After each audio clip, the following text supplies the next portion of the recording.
Breaking news today: an Orthodox leader in Ukraine has been placed under house arrest by a court. After Ukraine's top security agency accused a prominent priest of criminally justifying Russian aggression, a Kyiv court ordered the priest to be placed under house arrest on Saturday. It was the most recent development in a long-running battle over control of a historic Orthodox church. Kyiv-Pechersk Lavra is the holiest Orthodox site in Ukraine, and Metropolitan Pavel serves as its abbot. He has denied the allegations and refused to leave the building despite an order from the authorities to do so.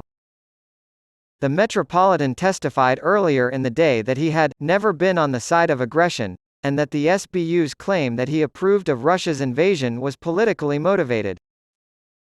Despite his protests that he should not wear such a device because of his diabetes, the court ordered that he have a monitoring bracelet attached to his ankle.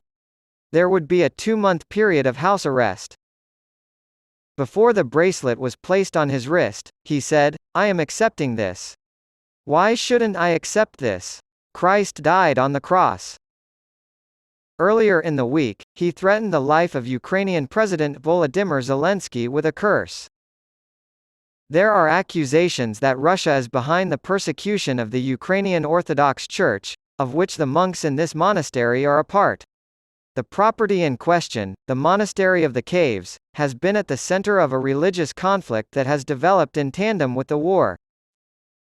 Because of its long-standing ties to the Russian Orthodox Church, Patriarch Kirill of Moscow, who has publicly backed Russian President Vladimir Putin's invasion of Ukraine, the Ukrainian government has recently cracked down on the UOC.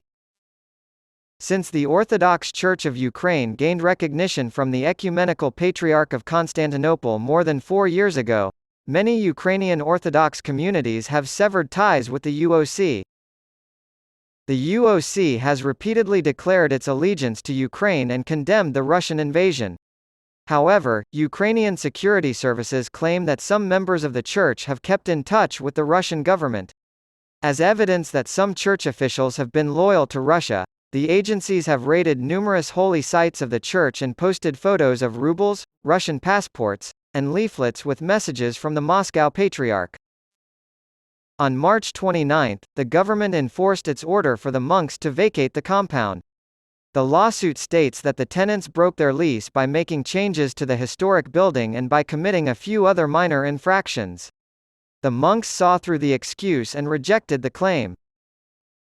On Saturday, dozens of UOC backers gathered in the rain outside the monastery to sing hymns. There was also a smaller group of protesters there. They claimed the other side was in league with Moscow. Software developer Ksenia Kravchuk, 38, of Kyiv, said, "They wash the brains of people with Russian support, and they are very dangerous for Ukraine. It's terrible that in the heart of Kyiv, people are singing songs in favor of Russia." David, a 21-year-old seminary student in his 3rd year, strongly disagreed. He was dressed as a priest and carried a Ukrainian flag around his shoulders as he swore that no one in the Lavra was pro-Russian. He claimed that without a court order, the state was attempting to forcibly remove hundreds of people from Lavra. David, who did not want to give his last name due to the sensitivity of the situation, said, "Look at me.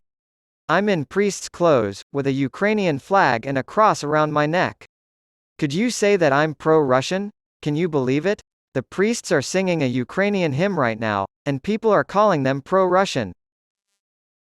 On the same day, Zelensky criticized the United Nations. Russia's presidency of the UN Security Council has been criticized by the US. On a monthly basis, each of the 15 council members takes the helm as president. A 5-month-old boy was killed by Russian artillery on Friday, according to Zelensky, who also stated that the Russian Federation's current presidency of the Security Council proves the complete bankruptcy of such institutions. On Saturday, Ukrainian authorities reported that Russian shelling had killed 2 civilians in the Kherson and Kharkiv regions. Zelensky added that he discussed defense cooperation with French President Emmanuel Macron on Saturday. Russian forces have persisted in their effort to capture the city of Bakhmut, despite Ukrainian preparations for a counter-offensive later this spring. 8 months of fighting have dragged on in that stronghold in eastern Ukraine.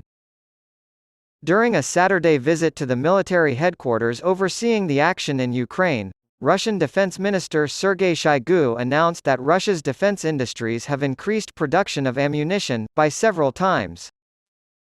On Saturday, the British Ministry of Defence released an assessment claiming that the Russian offensive directed by Russian Military Chief of Staff General Valery Gerasimov had failed. British government officials said on Twitter that Gerasimov's tenure has been characterized by an effort to launch a general winter offensive, with the goal of expanding Russian control over the entire Donbass region. After 80 days, it's clear that this project was doomed to fail. Russia is largely squandering its temporary advantage in personnel, from a partial mobilization of 300,000 reservists Putin ordered in the fall, according to the Russian Defense Ministry's assessment of the conflict in the Donbass. Research concluded,